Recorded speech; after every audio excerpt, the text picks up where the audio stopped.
I am a former judge advocate with the United States Army.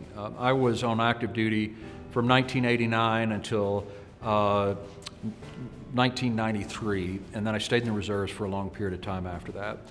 I am very familiar with military law. I was a prosecutor, I was a defense attorney, I was an assistant United States attorney in United States Magistrates Court as a JAG officer. And one of the things that I've learned is that if a service member, whether he's in the Air Force or the Army, is charged with a civilian-related crime, they need to be very cautious in terms of hiring an attorney. That attorney should be very experienced not only in the area of criminal defense that they're charged with, drugs or DUIs or domestic violence or crimes of violence, but that attorney also should be very versed in military law to find out what may be unforeseen consequences taking a plea agreement, for instance, in a civilian court can have on their military career.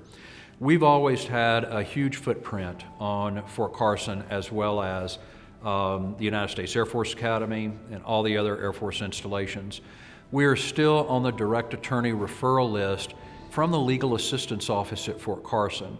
And I consider that a high honor because not many attorneys are on that list. We've been on it continuously since I got out of the military from active duty. And since then, we receive referrals directly from the Fort Carson legal office. So if you're on active duty or you're a dependent of an active duty member, please don't hesitate to contact us. I'm happy to chat with you free of charge. We give military discounts. Anyone who's on active duty or their dependents, we try and do as much for those service members as we can.